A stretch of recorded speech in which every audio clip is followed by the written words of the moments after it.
Buenas tardes a todos, bienvenidos al debate de libre comercio, globalización y el papel de las instituciones internacionales. En este caso tenemos dos lados, a favor y en contra. El lado de favor está representado por el representante de la OMC, Daniel Valencia. También tenemos a la economista pro globalización, Leticia Rodríguez. Y en la parte de en contra tenemos a la activista por el desarrollo local, Ana Oviedo, y el crítico de organismos multilaterales, David Cuesta. Bueno, entonces empecemos directo. ¿El libre comercio y la globalización son realmente motores de desarrollo o son responsables de la desigualdad que enfrentan muchas economías hoy? Carbau señala que el libre comercio aumenta la eficiencia global, pero también admite que los beneficios no se distribuyen equitativamente. Quisiera abrir con el representante de la OMC. ¿Cómo responde a esta crítica? Gracias, señorita moderadora, en este panel. Gracias por habernos invitado.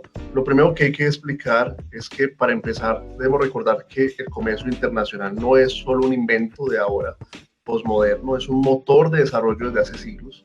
Carbau, como habías mencionado, explica que cuando los países comercian, esas ventajas comparativas, absolutas o relativas, generan beneficios recíprocos, incluso si uno es más productivo que otro. Esa es la esencia del comercio actual, unas ganancias mutuas con una sana competencia, con unas reglas de juego que permitan que no haya una sola competencia, sino que haya un libre comercio sin destructividad. La globalización redujo la pobreza.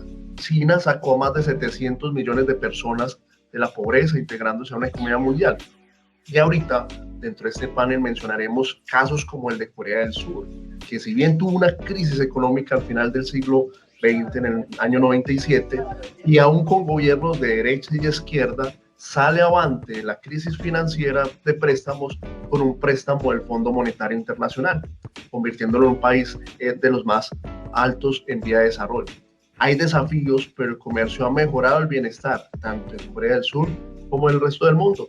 La OMC, la Organización Mundial del Comercio, busca ante todo no imponer modelos, sino asegurar unas reglas justas, equitativas para todos.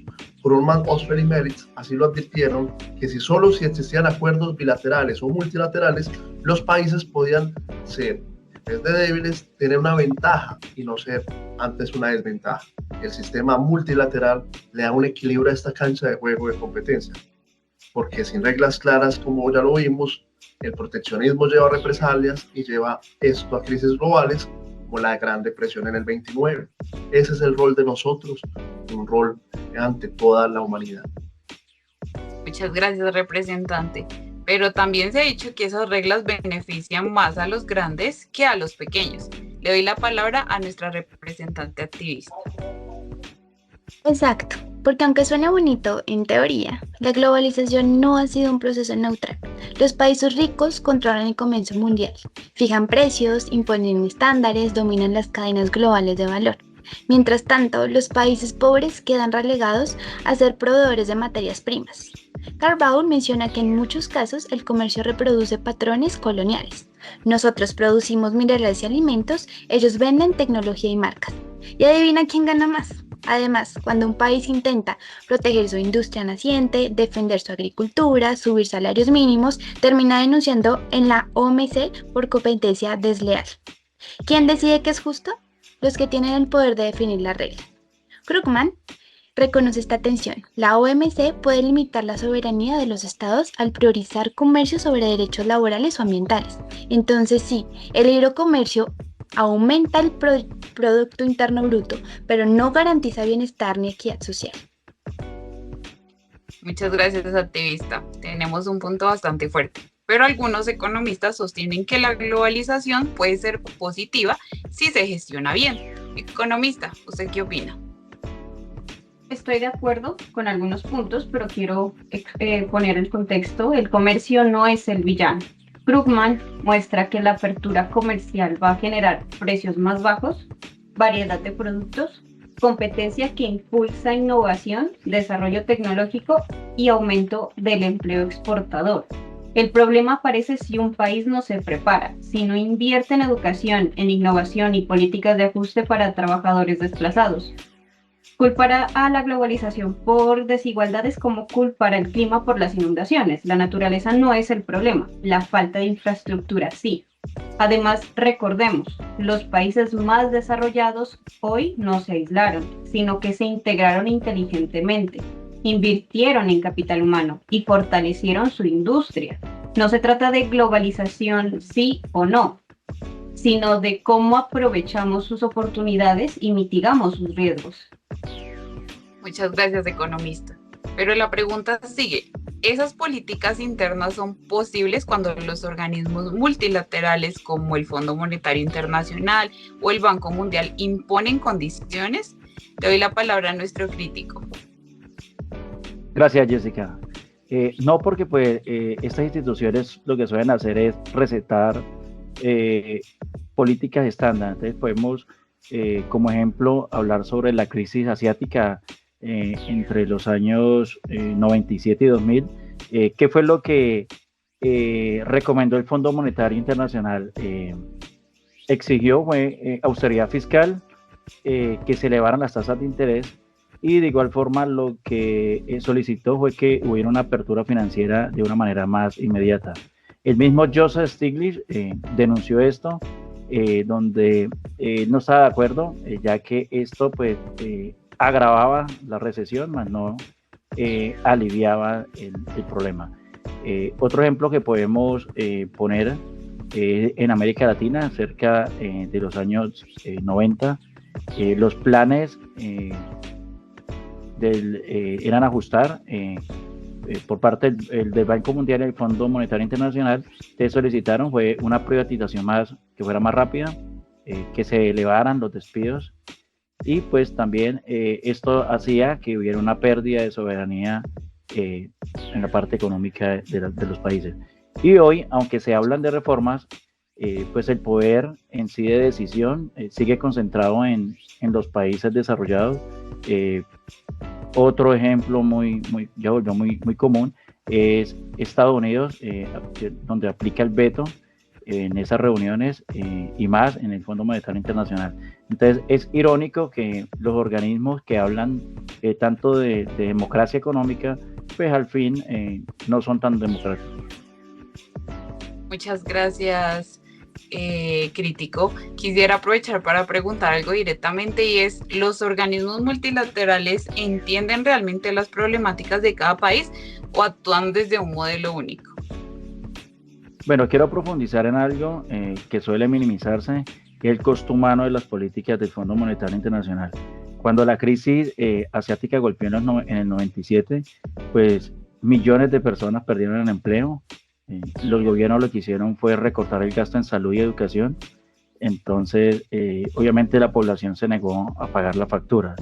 Stiglitz, pues él criticó que el Fondo Monetario Internacional aplicara austeridad en plena recesión, y no estaba de acuerdo con eso.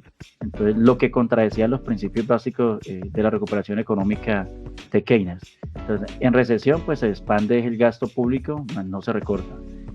Además, pues el Fondo Monetario Internacional presionó que la apertura financiera inmediata, pues esto dejó que los países más vulnerables a los ataques especulativos, pues que iniciaron la crisis. Y esto, pues no es una historia antigua. Primero en Grecia, 2010, también en el país de Argentina en el año 2018. Entonces, otra vez la austeridad, y pues otra vez hubo sufrimiento social, ¿no? Entonces, ¿realmente estamos aprendiendo o estamos repitiendo el manual sin pensar? Bueno, aquí es importante reconocer que sí hubo errores, pero también resultados positivos. Luego de la intervención del FMI, Corea del Sur volvió a crecer en menos de 2 años. Se evitó la quiebra de bancos sistémicos y se fortalecieron instituciones financieras. Las reformas estructurales implementadas crearon sistemas más resistentes. Lo que dice Krugman es clave. El comercio y la integración global funcionan cuando existe estabilidad interna. ¿El FMI fue perfecto? No. ¿Pero ayudó a evitar un colapso mayor? Sí. La pregunta no es si el FMI debe existir, sino cómo debe seguir transformándose. Muy bien, muchísimas gracias por sus opiniones, economista y crítico. Pasemos a otra afirmación polémica, y es: ¿las recetas del FMI ayudaron a superar las crisis asiáticas ¿O me podría decir usted qué opina, representante de la OMC? Gracias, señorita Jessica. Pues realmente frente a la pregunta, lo que tenemos que ver es la crisis, un ejemplo como es la crisis asiática del 97, para ver si esto antes ayudó o antes fue peor.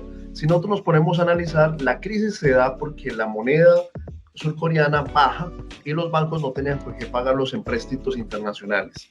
En ese momento el gobierno, un gobierno de centro derecha, venía de la democracia de una dictadura, ante ese pánico que existía financiero, pide un rescate al Fondo Monetario Internacional, uno de los rescates más altos que ha habido en el mundo, otorgados por este Fondo Monetario, y lo entrega con la confianza en que este gobierno va a salir adelante. Termina el gobierno, una impopularidad muy grande, y el Fondo Monetario pide unas medidas al gobierno entrante. El gobierno que entra es un gobierno de centro izquierda, pero cumple los acuerdos con el Fondo Monetario Internacional, incluyeron medidas de recuperación a plazos más cortos de lo previstos, generó recortes en el gasto, generó disciplina fiscal y llevó a que el país se recuperara. Surcorea en el año 98, el PIB cae, pero en el 99, antes de la caída, sube un 10%.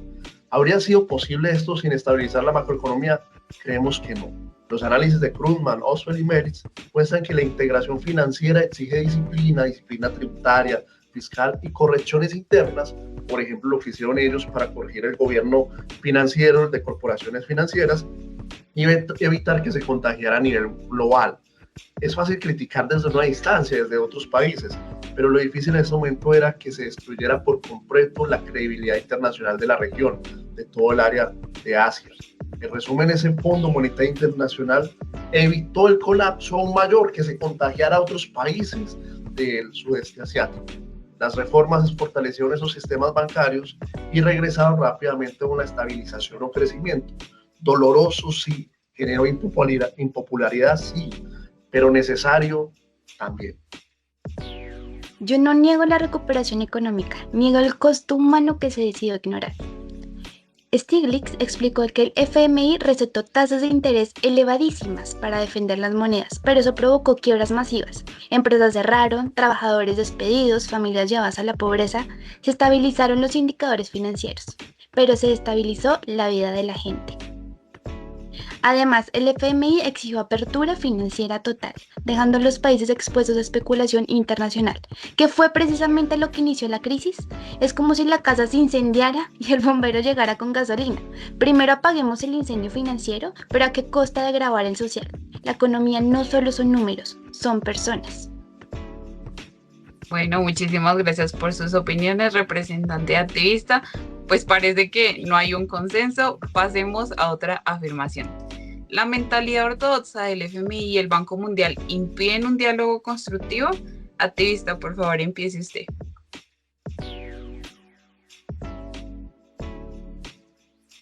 Gracias. Y voy a ser muy directa. Sí, la ortodoxia es un obstáculo enorme. El FMI y el Banco Mundial siguen partiendo de la idea de que el mercado se regula solo y que el crecimiento llegará por goteo. Ese enfoque ha demostrado no funcionar en muchos países del sur global. ¿Qué significa eso en la práctica?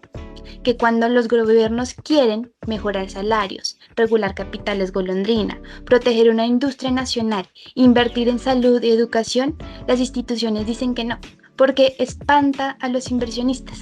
Esa no es cooperación, es veto tecnocrático. Stiglitz dijo que el problema no solo es el modelo económico, es la arrogancia con que se impone. Mientras unos deciden en Washington, otros sufren las consecuencias en su barrio. Quiero matizar esa visión. Sí, existe ortodoxia, pero también reformas serias. Hoy el Banco Mundial evalúa impacto social y ambiental, los préstamos incluyen participación comunitaria, el FMI reconsidera políticas de austeridad extrema. Carbaugh destaca que las instituciones multilaterales evolucionan con la economía mundial, no pueden quedarse congeladas en los 90. Además, hay casos de éxito con apoyo multilateral. Colombia y Perú fortalecieron su estabilidad macro, Ruanda aplicó programas de desarrollo con resultados sociales positivos, Vietnam y Bangladesh impulsaron exportaciones y lograron reducir la pobreza. No podemos ignorar esas experiencias. Muchas gracias por sus opiniones, economista activista. Bueno, ahora pasemos a la penúltima afirmación y es: las directrices de los organismos multilaterales agudizan las crisis económicas. Crítico, por favor, empiece usted. Gracias, Jessica. Bueno, pues creería que la pregunta debe ser: ¿esas reformas cambiaron el centro de poder? No. En el Fondo Monetario Internacional, pues el voto de Estados Unidos sigue siendo muy alto. Es tan alto que tiene la capacidad de vetar a cualquier nación. Podemos hablar también de Europa, que controla la presidencia del Banco Mundial desde que se creó. Entonces, a eso llamamos democracia. Eso permite que se cree un diálogo real. Además, cuando un país se sienta a negociar, pues no llega con igualdad de condiciones. ¿Por qué? Porque llega mucho más endeudado, llega más presionado y es más, llega a negociar es con mucha urgencia. Entonces, ahí se pierde la libertad de decisión y ahí es donde empieza la dependencia. Stiglitz lo llamaba el paternalismo del norte global disfrazado de asesoría técnica. Podría cambiar el lenguaje, pero pues la lógica del poder sigue siendo intacta. En el caso del comercio, la OMS ha hecho exactamente lo contrario de Eiber. Ha evitado son guerras arancelarias entre países del norte, del sur o de las mismas zonas. Krugman dice que esas reglas, o que la ausencia de ellas, generarían que un proteccionismo se propagara prácticamente como un efecto dominó, como un virus que impacta a otros y que hace que todos lleguemos a un proteccionismo y se cierre, por tanto, todo comercio o capacidades potenciales de cada país. Muchas gracias por sus opiniones, representante y crítico. Ya vamos por la última afirmación.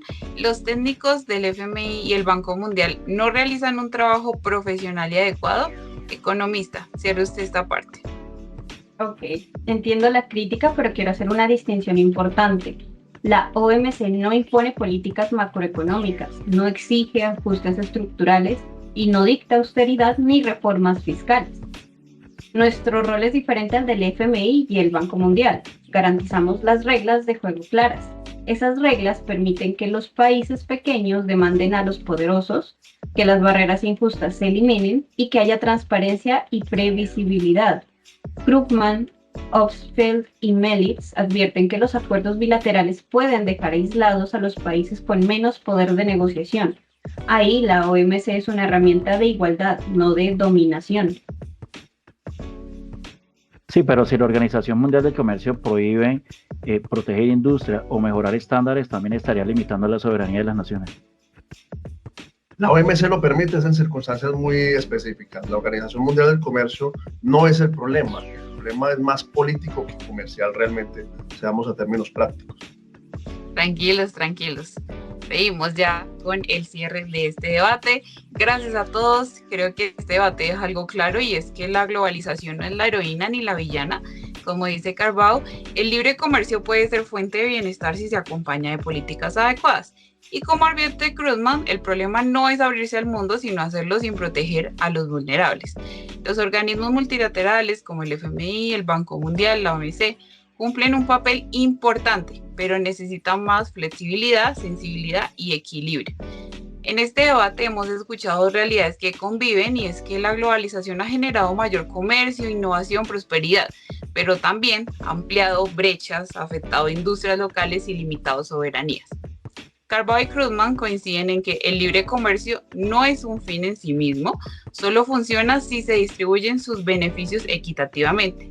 Y Stiglitz advierte que las políticas deben entender el contexto local, el impacto social y el derecho de los países a decidir su desarrollo. Por tanto, no necesitamos menos globalización, necesitamos una más justa. No necesitamos desmantelar instituciones, debemos reformarlas con mayor representatividad. Y no basta con crecimiento del PIB, necesitamos bienestar para todas las personas. Si el sistema global cambia para servir a todos, no solo a quienes ya ganan, entonces sí, el libre comercio y la globalización podrían cumplir su promesa de desarrollo. Gracias a nuestros invitados por un debate apasionado y gracias al público por sobrevivir sin interrumpir. Muchísimas gracias. Gracias. Gracias. Muchas gracias. Muchas gracias. Puesto de todos.